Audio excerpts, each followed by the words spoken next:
The off time before training camp. Let's talk about the 10 biggest decisions and the impact of them that the Texans had to face before they get to camp. Let's go inside the locker room. Yeah. Yeah. It's the locker room on YouTube. You know what it is. Let's get it. Ayy. Locker room. Yeah, we in the locker room. Texas talk. Yeah, you know what we about to do. Localize every angle's what we really do. We the source, we the pulse of the city too. Landlocked, got the game in the headlock. Localize every time, can't stop, won't stop. All right, it is the locker room, number one source for Texans digital content. I am Landry Locker. You can see me, hear me here throughout the week, 10:30, also on SNL with myself and Cody Stutes, where we talked about today the state of the Texans wide receiver position, which we might get a little bit into today, but I describe it as not really an embarrassment of riches, but more so kind of an embarrassment of intrigue.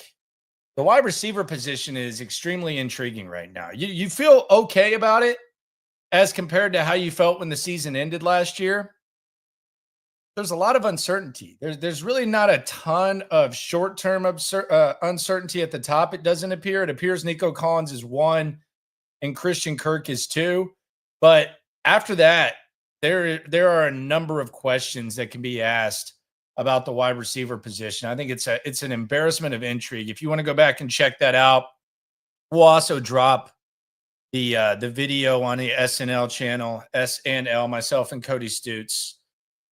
We'll drop that tomorrow at, we'll say 10 a.m. if you want to check it out. But I think it is one of the most intriguing positions that there is, especially on this team. And they did a pretty good job this offseason of improving the situation. It wasn't a great one when the offseason began, but it's a lot better. It's an embarrassment of intrigue. I want to talk about the biggest events that the Texans have had, the biggest decisions that have had to be made. Most of these, it's too early to give like a clear verdict, but just the manner in which they were handled and how we feel about them. We'll start with number one, and we'll go in chronological order. This was on January 24th, 2025. We talked about the possibility for a long time of it happening, and it ended up happening. R.I.P. Bobby Slowik. Damn it, Bobby. And this one was DeMeco Ryans' first really huge decision personnel-wise. That was one of the biggest question marks when DeMeco was hired, was what kind of offense are they going to run? What's it going to look like? And there was a lot of excitement about Bobby Slowik and the Gary Kubiak scheme. And we know that DeMeco and Bobby were really close. And Bobby Slowik, year one, looked good to the point where we were wondering, is he going to be a head coach eventually? He got a lot of head coaching interviews. And he comes back and he kind of exposes himself as a guy who, based on the whispers, he wasn't necessarily a leader of men, which you could kind of see. He'd never coached a position group, and he was unable to adjust, and he just got kind of overexposed. And you could kind of tell that he was a little bit worn out, but I think there was even doubt that whether or not DeMeco Ryans had it in him to make this decision. And maybe there was some other impact. There were some other voices that helped DeMeco make this decision. But DeMeco Ryans did it, and I think this is one of the decisions that needed to be made. It had to be made. Bringing back Bobby Slowik, you were basically treading water. You weren't improving. Your quarterback had regressed on his watch, and you fired Bobby Slowik, which I think was the right decision. And we'll see what happens with Nick Caley, but this is going to be one of the problems and one of the things that we spoke about when DeMeco Ryans was hired, which I fully support.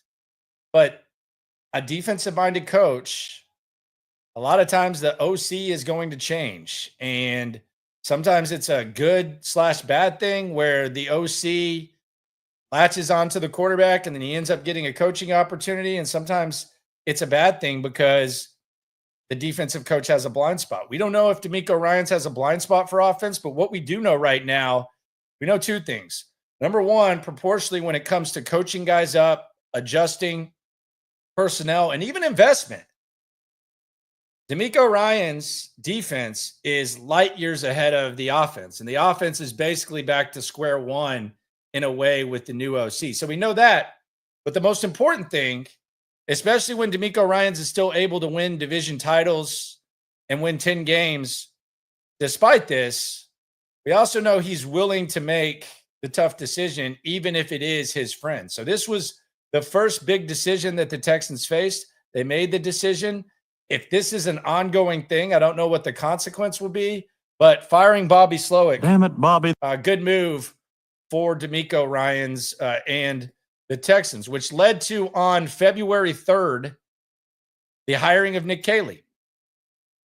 And if you were laying out the top candidates, Nick Caley was one of the most popular candidates. It seemed like he had guys that wanted to hire him. There was some skepticism around here because the Patriot connection, that's still kind of a little bit of a sore subject, although I think that ship has kind of sailed, and Nick Caserio has proven that that's not necessarily something that he's trying to duplicate. But you ended up hiring Nick Caley, and your guess is as good as mine of what that's going to look like. We'd like to see perhaps a combination of the New England offense when he was there and the Rams offense, in which multiple slots, really, really good adjustments, good relationship with the quarterback, McVay and Stafford, and obviously Brady and McDaniels. You want to hope that Nick Caley has that, but you don't want to try to turn CJ Stroud into Tom Brady. I know they've talked about Tom Brady early 2000s. That was brought up. That was something that O'Brien apparently tried to do with Deshaun Watson and made it a little bit more difficult than it needed to be. So we don't know what this offense is going to look like.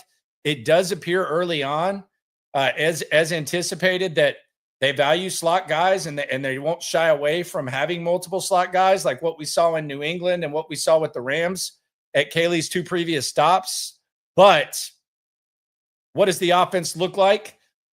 And even after a year, you can't really say it's the right decision based on what we just talked about with Bobby Slowik. So this was a 2-piece combo of decisions that DeMeco Ryans had to make. And this is an interesting hire. We'll see what the offense looks like. It seems like CJ Stroud's excited about it.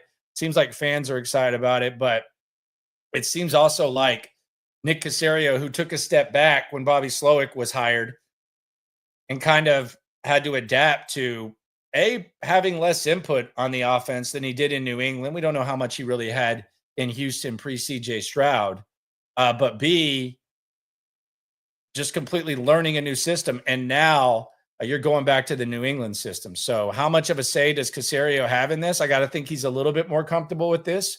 He knows Nick Caley, and this is kind of maybe part of the give or take relationship that DeMeco Ryans and Nick Caserio do have. So that's the 2-piece combo right there. Offseason started very, very quickly. The first couple of weeks, offense. You have a defensive-minded coach. You got to figure it out on offense, and you fire Bobby Slowik and you hire Nick Caley.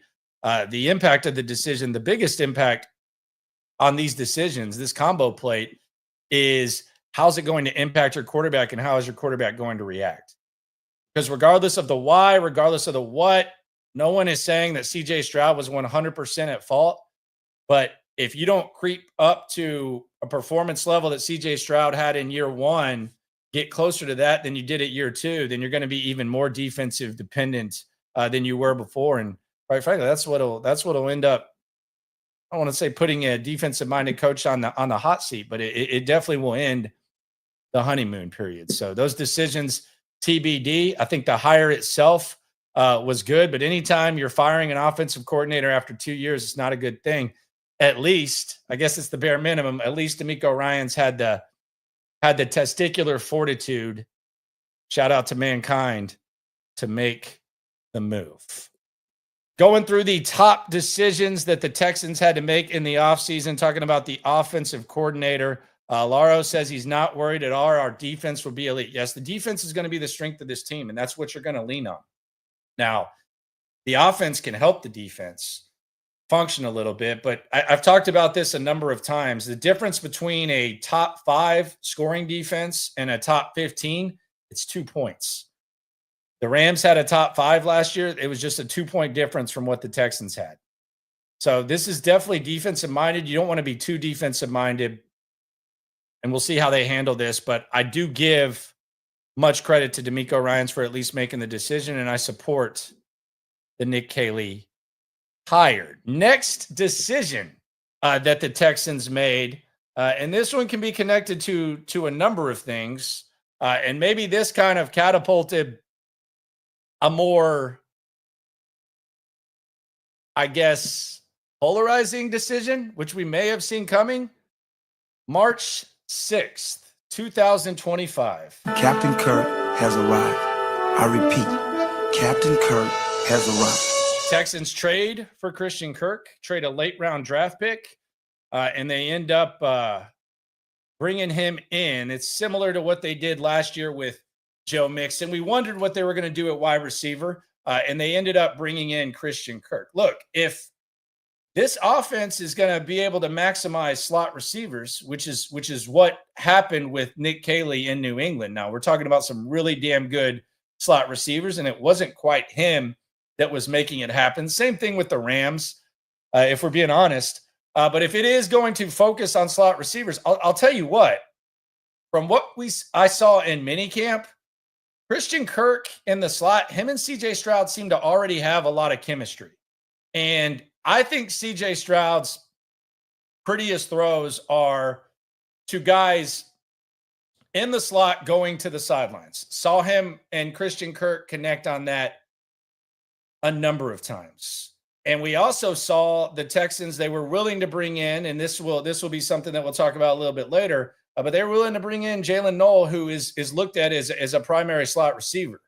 So the Christian Kirk decision, I think this was a smart one, especially with what the wide receiver market was, not only in free agency, but also in the draft, although they were able to maximize value based on where they selected. But you didn't want to head into a draft being pressured to where you only needed wide receiver, or wide receiver was at the very top of the need. It was a dangerous place to be. Still might have been the case, but you did not want to head into that. And I think at least in the short term, Christian Kirk's going to be able to hold it down in the slot and be wide receiver too.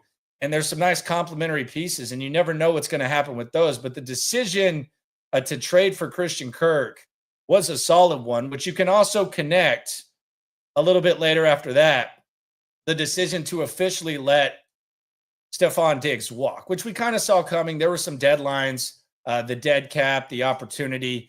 I support this decision wholeheartedly. I thought there was a shelf life on Stephon Diggs. This is not revisionist history. We were talking about this in season. A lot of y'all were very critical of that notion, but I think at this point in Stephon Diggs' career, it's cool to bring him into the locker room. It was an expensive price last year compared to the value of other receivers. You essentially traded back 19, 20 spots, whatever it ended up being, gave up that second round pick that you got with Minnesota, and you let Stephon Diggs walk, a very expensive rental that you're still paying for. You basically put a rental on the credit card, but I think that decision was good. I think that Christian Kirk and this array of guys fit better into what the Texans, we think, are going to try to do offensively with Nick Caley. So I think the combo plate of trading for Christian Kirk and letting Diggs walk, I think it was a good one. I think it was a solid one. I think it was a smart decision. Look, they went all in. They were extremely aggressive when they made the trade for Diggs. Didn't work out. Last year, you thought you had a top 3 wide receiver core in the league at this time.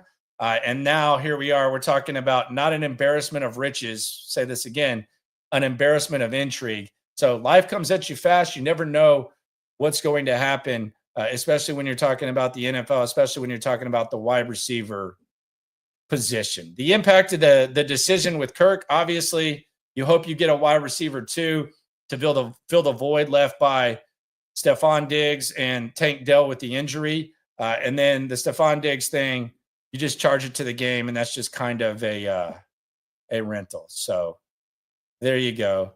Bye-bye. We'll see how it goes from here. But I support that decision. Next one, offensive line. It was an active March. March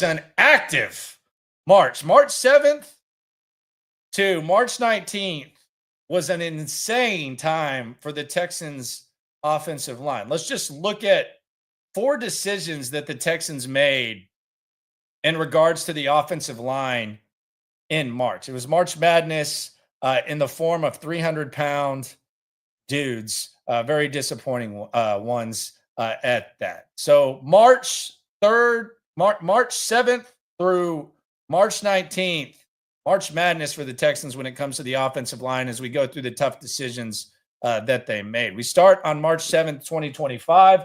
The Texans released Shaq Mason. Said it last year, say it again.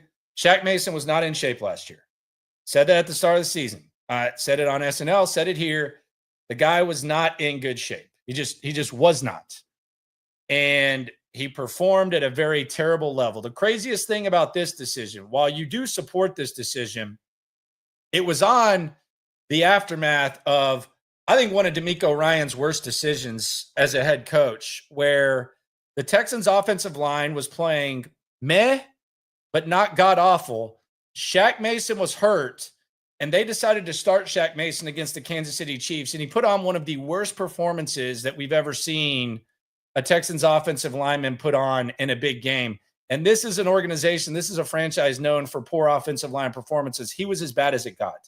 And DeMeco Ryans, for whatever reason, he decided that he was going to start Shaq Mason, and Shaq Mason might as well have been handing out flyers to the entire Chiefs defensive line as they went to CJ Stroud, almost like a church greeter or something like that. So they decided to release him. Shouldn't have been a surprising thing, but when you decide to start him, you do wonder. But the impact of this decision was, thank goodness DeMeco Ryans did this, but why the hell did he start in the first place? So that was on March 7th. Then we go 3 days later. This one was massive. This was the most controversial decision that they made when it goes to reshaping the offensive line. On March 10th, 2025, the Texans trade Landry Tunsil. And we had a special live edition of SNL on this day. The Texans trade Landry Tunsil to the Washington Commanders. A complete culture shift on the offensive line, whether you think they needed it or not. They trade Landry Tunsil, and suddenly the most popular national topic or opinion is, well, the worst offensive line in the league just got worse because they traded their best guy. Now, the counter for the Texans, and you listen to DeMeco Ryans, you listen to Nick Caserio, you listen to what they say they like from their offensive linemen. It's the opposite of what Landry Tunsil is. And it's the opposite of what they've preached. Iron sharpens iron is what they've always said. Landry Tunsil is a guy who's elite at what he does. He's on his own island. He marches to the beat of his own drum, but he's not necessarily making 2 through 5 better. He's going to make more money than 99.9% of offensive linemen in the league. He's probably going to be more healthy after football than 99.9% of the offensive linemen in the league. He also is a guy who, when it comes to making the other guys better, you got to wonder that, like, Landry Tunsil can move a certain way. 2 through 5 can't move that way. We've seen it with Titus Howard. Titus Howard idolized Landry Tunsil. He idolized him, tried to be Landry Tunsil. And you saw Titus Howard with Aaron Wilson. If you go look at the quote, I thought it was fascinating. And I had a few guys text me about this. He's saying that he's trying to get his body right and get in shape and refocus. Why were you not doing that before? Would be my question. I think it's very simple. And I think that's why we saw this trade. And that's hopefully the impact. Does that assure that Titus Howard is going to be good at right guard or whatever he ends up playing? Don't know. But when Titus Howard comes out and says, I'm trying to get my body right. By the way, Landry Tunsil's body is always right. Pause. But he takes care of himself. But it doesn't necessarily bleed down to the other guys. Not everyone can move like Landry Tunsil. And you hope that this is maybe not addition by subtraction, because I don't think you're going to have a left tackle as good as Landry Tunsil, but you hope the addition goes to where the offensive line is working as a team. It's a cohesive unit. It's another one of the code phrases that DeMeco Ryans and Nick Caserio are using when talking about the offensive line. So Landry Tunsil traded. You already see him not at activities with Washington. Who knows how that goes? Look, not everyone can move like that. He did, and more power to him. The very next day, a guy that we probably didn't think was going to be on the team. This actually ended up being a really good move for the Texans, given some of the stuff that has happened recently in the offseason. Kenyon Green traded for C.J. Gardner-Johnson.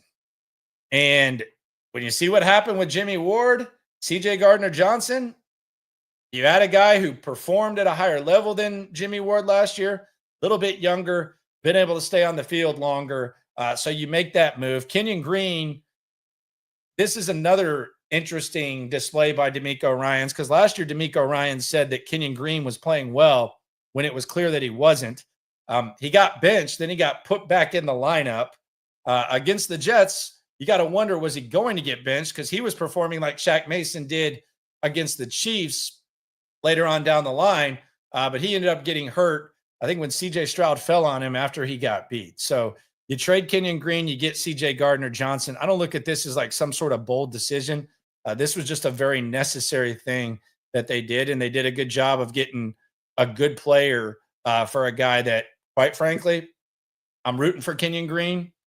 Everything that he can control, he controls. Maybe he just needs to change the scenery, but he was not a good player for the Texans at all. Probably the worst draft pick that Nick Caserio has ever made, and he's done pretty well in that area. This is the one clear 100% miss in the first round that Caserio had, and you kind of move on from that. So you move on from 3 opening day starters from last season on the offensive line, although I don't think too many of us anticipated Shaq Mason and Kenyon Green starting. March Madness continues on the offensive line. On March 19th, they signed Cam Robinson from the Jags. They like the Jags leftovers. He did play in Minnesota last year, but a guy who Jacksonville said goodbye to. He goes to Minnesota. Kind of a polarizing season for Cam Robinson. Some of the nerds, the film nerds, say he actually wasn't as bad as some stats may show. But you basically sign him, 1-year deal, and definitely not Laramie Tunsil, but you hope he can be serviceable, and you hope that his impact is positive down the offensive line. So the offensive line has been, let's just be honest, and I think really the public display of it, like the investment and the return on investment, because the Texans' poor offensive line play has not been for lack of investment. They've been in the top 3 of the league when it comes to investment, no matter how you look at it, whether it's draft equity, whether it's salary, they've been up there. But the way that D'Amico Ryans has handled a lot of the decisions with these guys and the manner in which he's spoken of them has been one of the worst things. And you obviously connect it to the offense, and hopefully it's a thing of the past. You got to wonder what the new offensive line coach, Cole Popovich, how he handles things. If Nick Caley's able to, maybe the slot receivers make it easier for CJ to get it out of his hand a little bit quicker. But the offensive line, March was a crazy month. We'll see what happens. It might actually determine the fate of this football team. 4 decisions there with a hell of a lot of impact on what goes on with the Texans. It is going to be a very, very, very, very interesting situation with the O-line. There's a lot of bodies. The certainties, maybe Cam Robinson at left tackle. But other than that, there's a lot of things that could happen with the offensive line. The most interesting development, I would say, is the fact that Andrews is clearly the number 1 center at this point, if you're judging by minicamp. And it appears Juice Scruggs is just kind of a guy who holds the bags and isn't really a big part of what they're doing in team. Maybe they're trying to send some sort of message to Juice Scruggs, but Juice Scruggs, it doesn't seem like they really look at him as someone who is going to start. I think someone in our SNL chat, I thought it was funny. I would give him credit. I don't remember who it was. They said that the only thing that Juice Scruggs blocked last year was Kenyon Green criticism. Or the only thing that Kenyon Green blocked last year was Juice Scruggs criticism. In other words, he kind of got a free pass based on everything that went down last year. So offensive line, not great. We'll see what it looks like. Continuing with the decisions made in the offseason, this one was kind of more polarizing in this space than I think any other space. And maybe this is just because we go a little deeper in the woods when it comes to the Texans. But Jalen Petrie gets an extension on April 11, 2025. At the time, he was the highest paid nickel corner in the league. This one just seemed really premature to me. We have a small sample size of what Jalen Petrie was in this role, and it was good. It was really, really good. Top 25 safety per PFF. Although I think PFF is terrible at grading inside DBs. I always use the Tavier Thomas example, but that's where Jalen Petrie was on April of last season when they gave him this contract. I'm sure that's probably what they thought. Here's the thing, though, when it comes to the Petrie extension. Number one, I don't know that we've completely seen how opposing teams are going to attack this. Now that they know that this is going to be a normal part of the defense, how do they attack Jalen Petrie in coverage? Do they try to get him in coverage a little more than they did last year? Furthermore, the other thing about this, and I like that they drafted Jalen Reed, who does kind of the same things as Petrie, and it's a cheap backup, assuming this is going to be a normal part of the defense. And we saw Jimmy Ward fill in very admirably for Petrie when he went down last year. But Jalen Petrie, for playing that close to the line of scrimmage, he's not the biggest dude.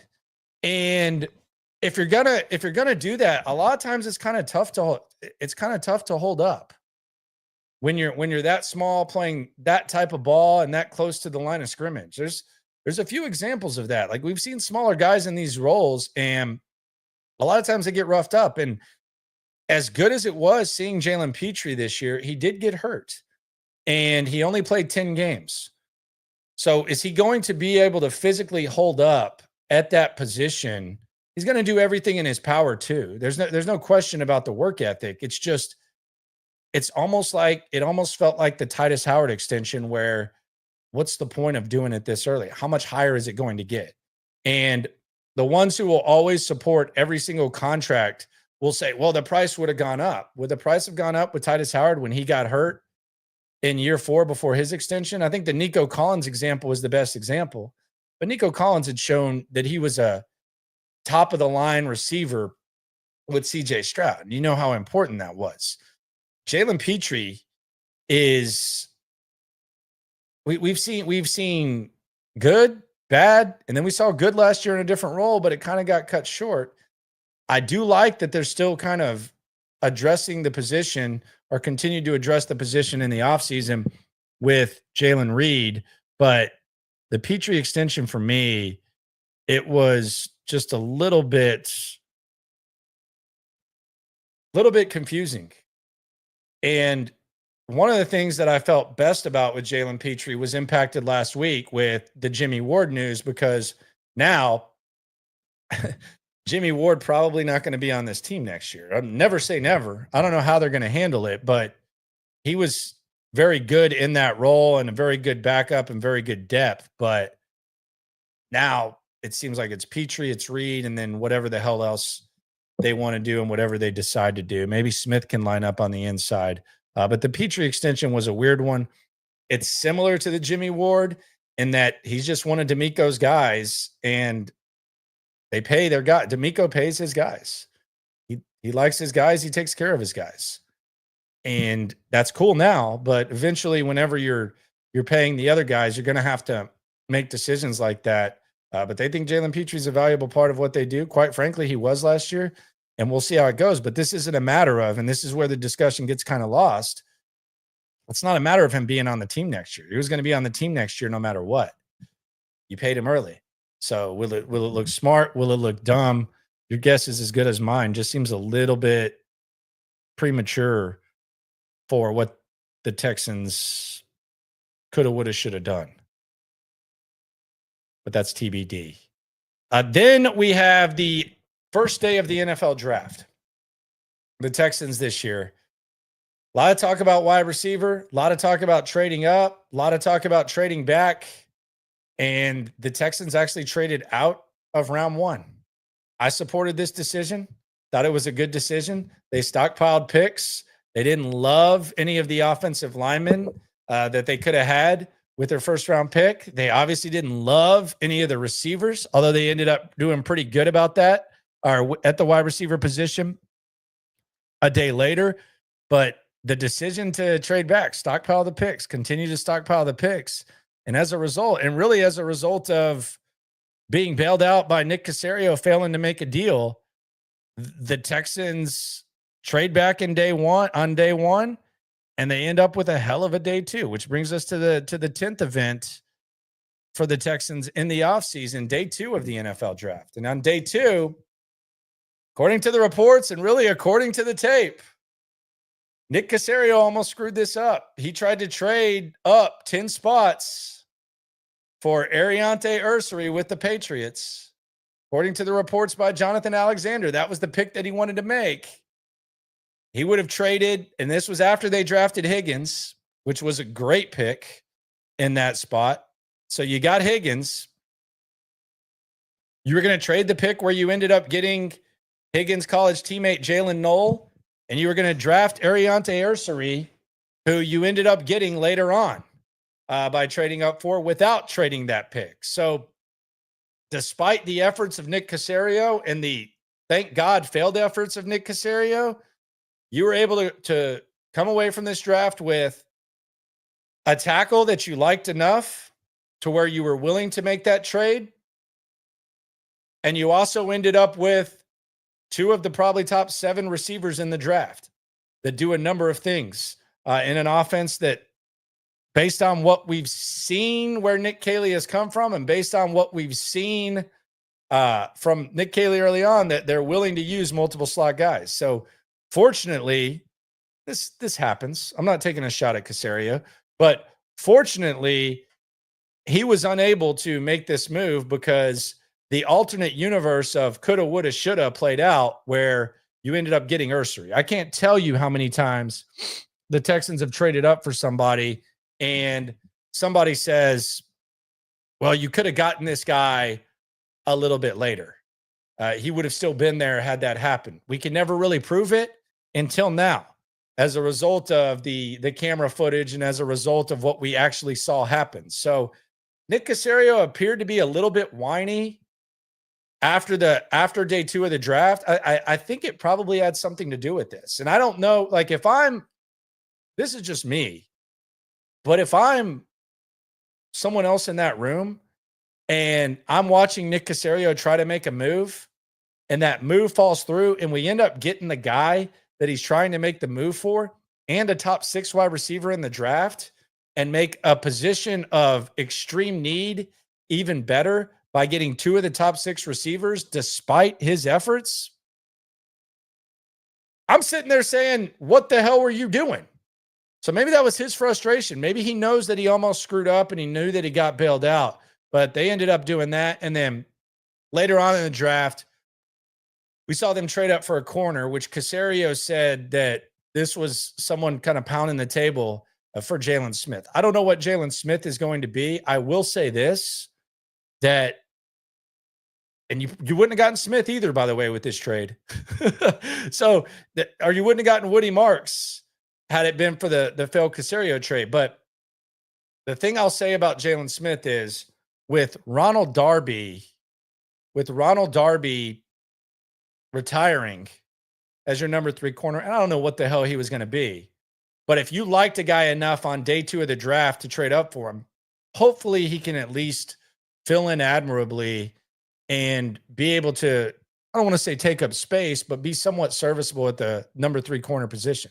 They deserve the benefit of the doubt when it comes to DBs. They've done an excellent job the last couple of years at DBs, despite obvious skepticism when those picks were initially made. All the talk about Kamari Lassiter's an inside guy, Kalen Bullock's too skinny. Those guys are heading into year 2, and you're very, very high on them. So they perhaps deserve the benefit of the doubt. Now, Caserio made it seem like it was someone else and not him. And fortunately for the Texans, when it comes to day 2, Nick Caserio wasn't able to make the move, or else day 2 of the draft would have just been Ariante Ursery and Higgins, and you wouldn't be nearly as excited and intrigued by what happened. But at the end of the day, it's the results. It went down. Nick Caserio is going to get credit for it.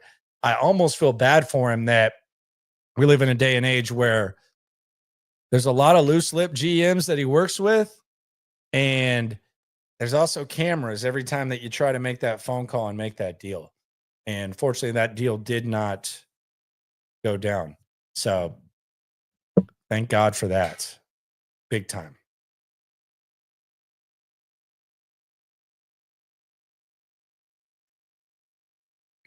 KR on the chat Says Caserio has been vindicated on his approach to free agency and contract extensions, except at offensive line.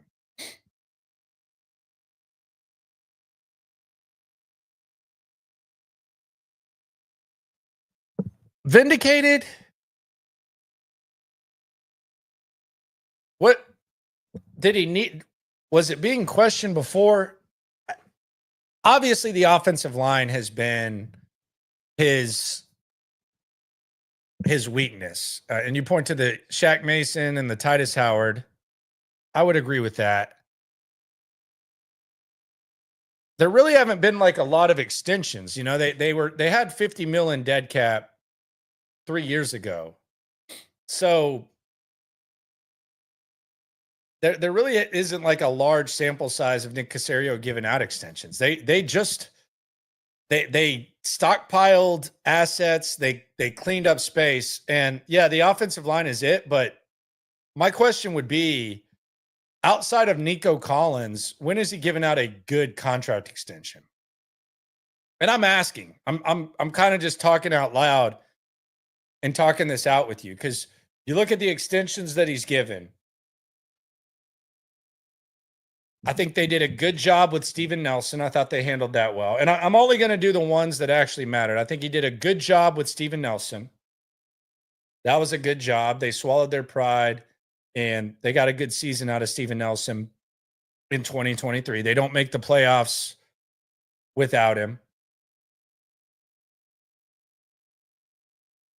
The Danielle Hunter seems a little bit weird in that I thought it was an excellent concept that they had. And I think you have a follow-up on this. I think it was a good concept that they had where they were given 1-2, but it kind of goes back to like the playing hardball. Like if Danielle Hunter has another great season, you essentially franchise tagged him without having to franchise tag him, and we'll see how he holds up. But at some point, you're going to have to make tough decisions. So the Hunter one, I think you can question. The Petrie one makes no sense to me. I don't see how that value goes up much more than what they gave him. But KR on the chat says, I mean, the 1 to 2 year contracts and jumping on the extensions before getting immediately passed up. Collins, Stingley, Petrie all immediately got surpassed. The Nico Collins was a good one. Nico Collins' agent has to feel kind of weird with the way it went down. I do think the injuries kind of factored in, and we did see him get injured shortly after that. So that's kind of been one of the knocks on Nico. You've really kind of had one healthy-ish season for him, and I'll call it a healthy season. You only miss 2 games and leave one early. Yeah, I would say the Nico contract looks good. I think you feel safe saying that. The Stingley, kind of weird to give someone $5 million more than the next highest paid guy before Sauce Gardner gets his deal, but whatever. I thought it was the years I thought were perfect. So I don't hate the Stingley. I think it was kind of cut and dry, but I mean, who was he really negotiating against? Petrie. Of course, Petrie got suppressed. Are we talking about by Jalen Johnson of the Bears? Yeah, he's a way better player, and he's kind of more of a true corner. But the Petrie extension, you can't. I'm not going to say that was a good contract at this point. I don't. It feels very Titus Howard like, and I need to see a larger sample size of that. I don't know that Stingley got passed either. I think Sauce Gardner still has it signed. I think Stingley is still the highest paid corner in the league right now. So I don't even know if Stingley's going to. I don't know where they start now with Sauce Gardner. It actually felt kind of Laramie Tunsil. So if that's what you're saying with the vindication, I would disagree. I look at one of those contracts as really, really good. Stingley's obviously good, but $5 million more than the next guy when there's no Sauce Gardner. Like Sauce Gardner's agent's got to feel weird now. He's got to be figuring some stuff out, and unless there was a contract that I missed. So I don't agree with that. And the Petrie, no, I don't think that was a good deal in the least bit. So no, don't agree with that. I think contract extensions are a weakness for Nick Caserio all the way around. The Collins one he won, although it's almost like a fair deal. Like a fair deal for Nick Caserio almost feels like a really, really good deal. And look, when you have disposable income, I'm not trying to go Colin Cowherd, but when you have disposable income, you can be kind of reckless and there's not much consequence. There's not much consequence. You can go blow how much ever money recklessly, and then you can still come home and pay the bills and live a pretty good life if you have a lot of disposable income, which is what the Texans had. It's not too long ago they had $50 million dead cap. They patiently went process over results and got through that. And then they stockpiled a lot of draft picks, which he's also reckless with some of his trades. There's no method to the madness when it comes to his draft trades. There's no chart. It's just kind of just throwing stuff around, throwing chips on the table, which you can get away with when you have a quarterback on a rookie deal, when you have an edge guy on a rookie deal, when your wide receivers for the most part are on their rookie contracts.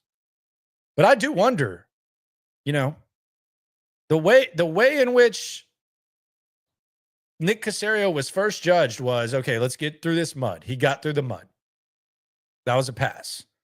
That was a pass with flying colors. And I think ownership deserves as much credit because I think there's a lot of general managers that if they were given that much patience and they inherited a disgruntled quarterback that wanted to be traded no matter what, and he had a no trade clause, they would love that. We're going to go 50 mil dead cap. There's no pressure for you to win. Okay, he did that. He passed. I'll give him credit. I'm not trying to take too much away from it, but I'll give him credit. The next test, and let's just be honest, let's not forget about this. The next test was, how are they going to handle CJ Stroud when he's on his rookie deal? How are they going to handle CJ Stroud's rookie contract? That's always what we talk about when teams have good rookie quarterbacks. That's always what we say. We said it. A lot of stuff that we'll use the benefit of hindsight every once in a while, but we'll try to balance it perfectly between HOU football, Houston football with Cody Stutes, SNL right here. We'll always try to balance it perfectly.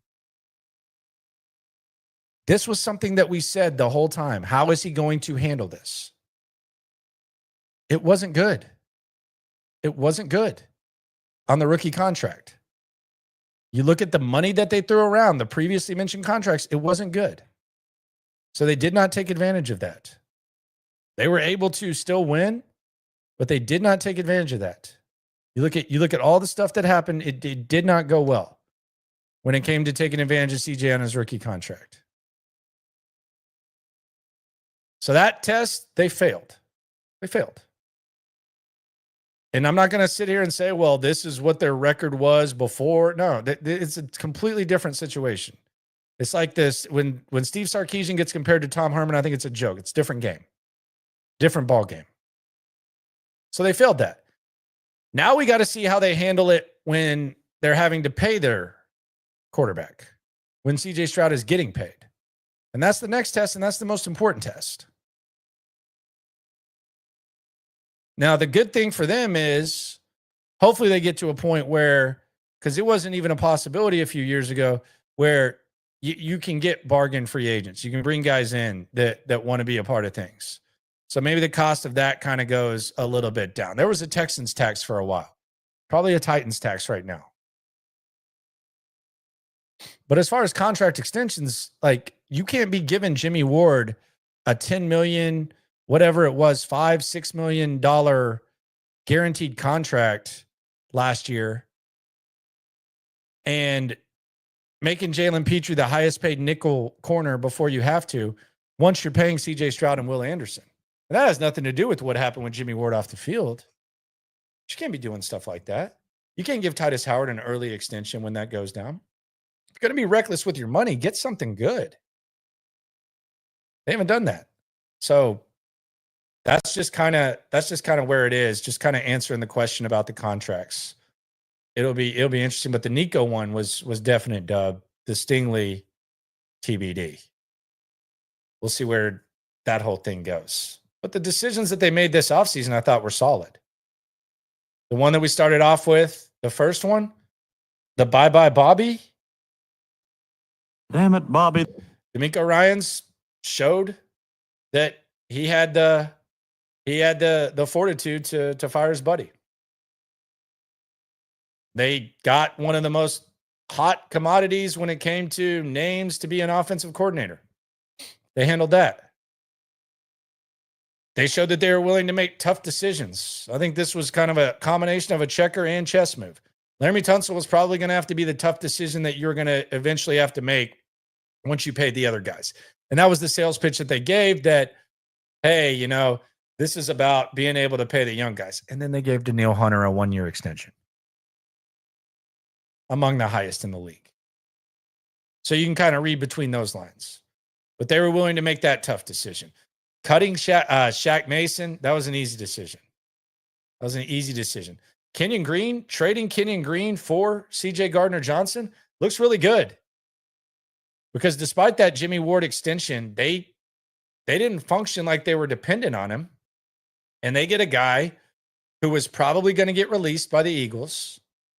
And you give the Eagles a guy that you were probably going to release. And now the safety position, it doesn't appear to be as much of an embarrassment of riches. We said the wide receiver position is an embarrassment of intrigue. The safety position was an embarrassment of riches when you still had Jimmy Ward as a potential super sub type of guy. And we don't know what's going to happen again. We don't know what happened with it, but I would probably bet the imaginary gun to the head. I would probably bet against Jimmy Ward being on this team. But fortunately for them, they got C.J. Gardner-Johnson. So there's that. Paul Axel says that Nick Caserio is one of the best GMs in the league. Okay. You say so. I would say he's probably top 13, 14 right now. I don't judge Nick Caserio. This is the hardest time for him. One of the top GMs in the league? Sure. I saw that they put out a GM list and I think he was like 12. I think that's about right. We'll see. I mean, he got to go through the mud. Ownership was very patient. And now we'll see what he's really, really about. Didn't capitalize on the rookie contract, but we'll see. But one of the top GMs in the league, okay. TBD. Definitely don't think he should be fired or anything like that. 320. What's going to be the next tough decision that the Texans are going to have to make? That's a really good question. There's not really going to be like a massive tough decision in camp. I think there's a chance Juice Scruggs gets cut, which is one of their second-round picks. I could see that happening. Although the Texans did that with Ross Blacklock, who was a second-round pick. They cut him in year 3. I don't know how tough that is. They're going to have to negotiate with CJ Stroud and Will Anderson. Maybe juggling those two mega contracts at premium positions. That'll probably be their next tough decision. Like, how do you balance that? Like the cap management. And I know Texans Cap on Twitter, he'll probably have some ideas, but there's been times where teams have had like top 5 draft picks, like multiple top 5, top 10 draft picks. And some people, smart people, will say, well, that sucks because you're going to have to pay him at the exact time. It'll be interesting to see how they juggle the CJ Stroud contract extension. And we don't know what it's going to look like. How he plays this year is going to be interesting as to what that value is. And then Will Anderson. I don't think Will Anderson's like going to take a completely team-friendly deal, but I do think he'll be willing to kind of juggle that around. But that juggling, I think, will be the next tough decision that they have to make. But that's a good question. I would say that is important. Paul Axel says he built the roster from bleep. I would disagree with that. I mean, again, that they really had no choice with what they were doing and how patient ownership was with them in 21, 22. I mean, he inherited an ass ton of draft picks, and he cleared up cap space to where they had the most cap space in the country. So to say he built it from shit, I think is crazy, because I think the two most valuable things that there are when it comes to building a roster are cap space and draft picks. And he inherited a guy, and ownership was willing to ride with him for a couple years. He inherited a guy that brought him 3 first-round picks and more draft equity on top of that. And he was able to clean up the mess and get cap space. So to say he did it from shit, I think is unfair. And I don't think it's accurate with what he actually had to work with. He had a lot to work with. Like DeMeco Ryans could have coached anywhere in the league. And just being Houston was not enough. DeMeco Ryans was not coming here in 2021. He was not coming here in 2022. 2023, you had all those draft picks, you had all that cap space, and you were able to do that. Nick Caserio did a good job of being patient. Ownership did a good job of allowing him to be patient, but it's not the same ball game as what he inherited. It's not the same ball game. Again, I go back to the Steve Sarkisian, Tom Herman comparison. I think Sark's a better coach. It's a different ball game with NIL. Texas is playing with completely different things. This is where you judge a general manager. There are no, like, if you told a general manager, all right, here's what you can do. You can go to this situation. You're going to have a disgruntled quarterback. And if you just stay patient, you're going to be able to get 3 first-round picks and a lot of other stuff. By the way, he has a no trade clause. It's not like you have to be too crazy. Like once you know where he's going to go, you're going to figure that out. And then you're going to have all these draft picks and you're going to have cap space to say that he built the roster from shit is crazy. That's not accurate. He had the 2 best assets you could have and he got to go through it. Yeah, he got the picks in the Watson trade, which Watson wanted to go before he got here. So he inherited those. I'm not saying he hasn't done a good job. I'm saying that where we see how good he is right now. He's got a passing grade. He's got more than a passing grade right now. Like any weakness is nitpicking. But if you're sitting here comparing what he inherited to this, I think that's disingenuous. It's not the same ball game. It's not the same playing field.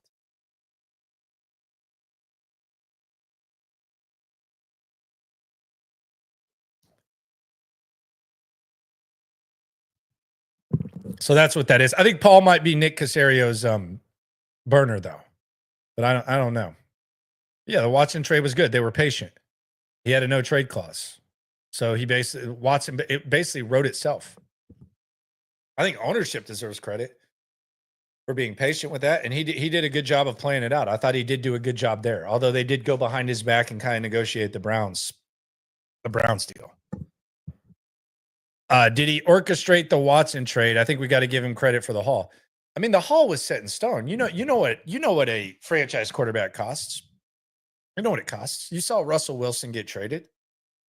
You know what that costs. You know what a franchise quarterback costs. They narrowed it down to 4 teams that Watson would talk to. Cleveland, I think, behind the back, kind of set it up, but we know that value. We know what that is. And I'm not trying to take anything away from him. I'm just saying, like, he built a roster from shit. That's insane. That's actually dumb. That's actually dumb, honestly. Like, and I mean, all the draft equity and all the cap space, I think that's crazy. Texans Tangent says, I think luckily Caserio, DeMeco, and ownership work well together. I would agree with that. I think they work really, really well together. And I think ownership did a good job of being patient with Caserio. I think Caserio's done a good job. And I think it's a good give and take with DeMeco and Caserio. I think it's a good give and take. They've done a good job with the tough decisions that they've had to make. The tough decisions they have to make. And sometimes the fortunate things, they seem unfortunate. I'm sure Caserio was probably ticked when he was unable to make that move on day 2 of the draft. I'm sure they were probably ticked when Deshaun Watson wanted to be traded. I know they were. Ended up being the best thing to happen to him. So they should be they should definitely be praised, but he had the most the most assets that you could have to build a roster. That's just what it is. And this is where the difficult part gets. It's much easier sometimes in a lot of situations to function with low expectations than it is high expectations. Those have changed. Eric, it says Sark would beat Herman 10 times out of 10 if they had identical rosters. I guess, sure. I'm not gonna disagree with that. I will say, boy, Sark it would be nice to have a top 90 red zone offense. They've been 119 and 90 the last 2 years, and all we've talked about is these fancy ass 4th and 1 plays, and their seasons ended 2 consecutive years in the red zone, deep in the opponent's territory. Not that I'm bitter or anything. Move on from that. Corey, kind of the counterpoint to the Caserio stuff. Roster wasn't bleep. It was a prime opportunity for a good GM to come into. Decent roster plus future assets. We're not in that era anymore. Thank you. That's my point, and you said it perfectly. That's my point.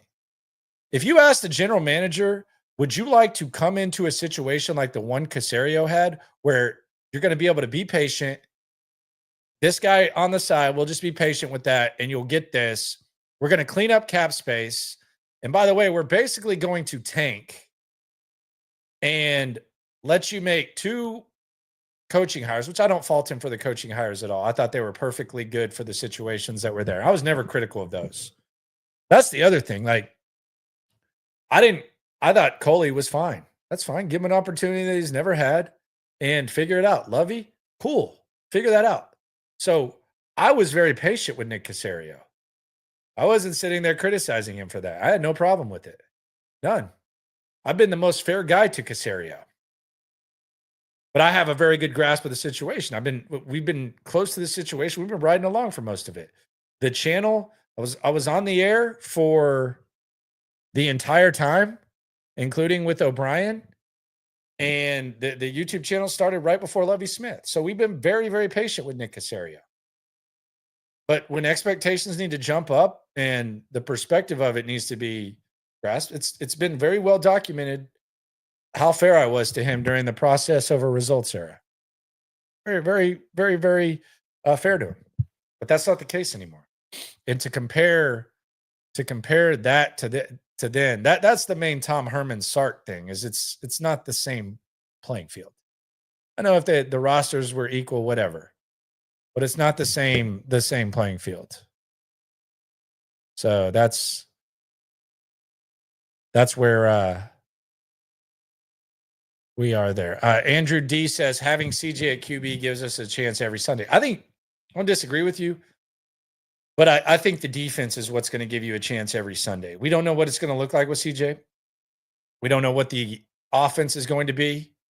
If the offense is just slightly better than they were last year, this defense, they're very close to being a top 5 defense in every area. Few more points. Few less points a game in your top 5 in points allowed, and you're right there at the top 5 when it comes to yards allowed. So I think I agree with you that having CJ is a good thing, and we've seen that he can flip the switch, but the defense is going to be what gives you a chance and what gives you a shot every Sunday, especially here. So we'll see what goes down there. Blue Boy 9, we have come a long way since Lovey. I knew D'Amico was my guy when he immediately cut Christian Kirksey. Good old Kirko. I think Kirko kind of cut himself. I think that was probably ship sailed on that. But yeah, I would imagine that he didn't love that tape when he put it in and watched Christian Kirksey. And D'Amico was the right hire. I was a D'Amico guy through and through when it came to the hire. I thought it's the perfect hire. Ride or die with D'Amico. Let him figure it out with the offense. Will he? Who knows? But he is willing to make the tough decisions. And quite frankly, that defense can carry you a long way. Carry you a hell of a long way. We kind of saw the start of elite last year. Maybe that continues. Jeremy Henry on the chat.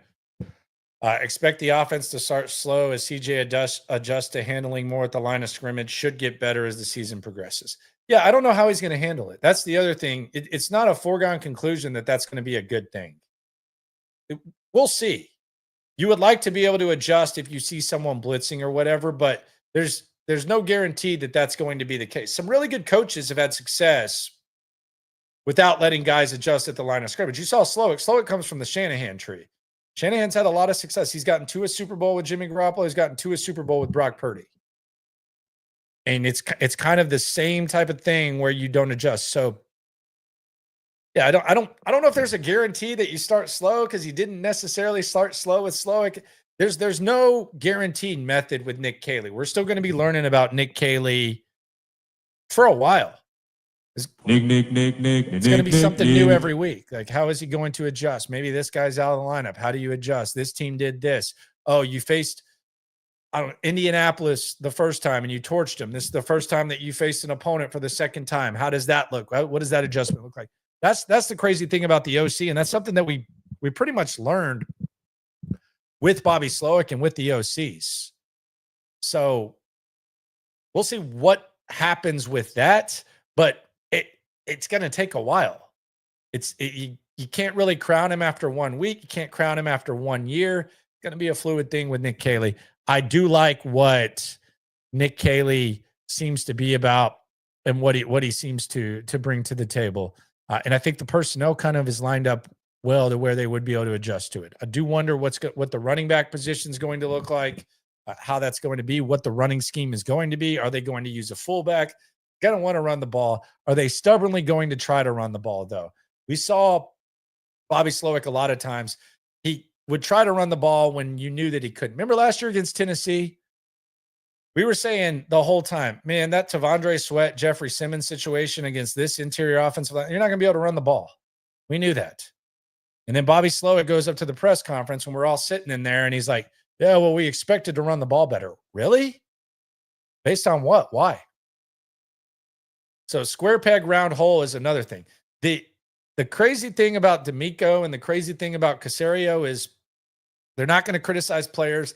They're not going to call out coaches, but they kind of will if you read between the lines. When it comes to the offensive line, they'll say stuff like, we all need to be a cohesive unit. When I asked D'Amico about Trent Brown helping, well, that's what guys are supposed to do in the National Football League as veterans. They're supposed to help. Those are the kind of guys that we want.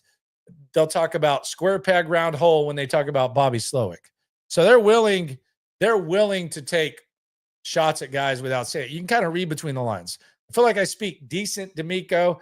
I speak decent Caserio, although that's a little bit harder to follow sometimes because he just doesn't make sense a lot of the time. But you can kind of read between the lines of what they got.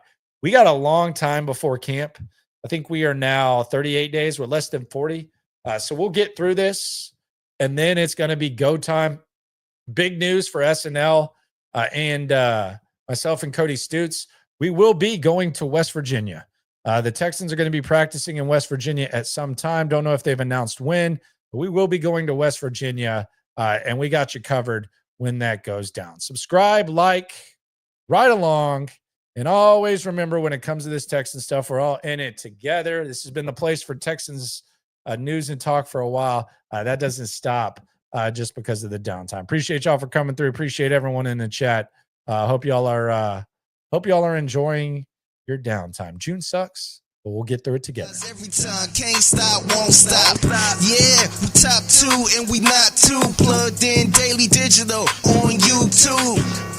We got taste for days. Opinions to give, we got takeaways.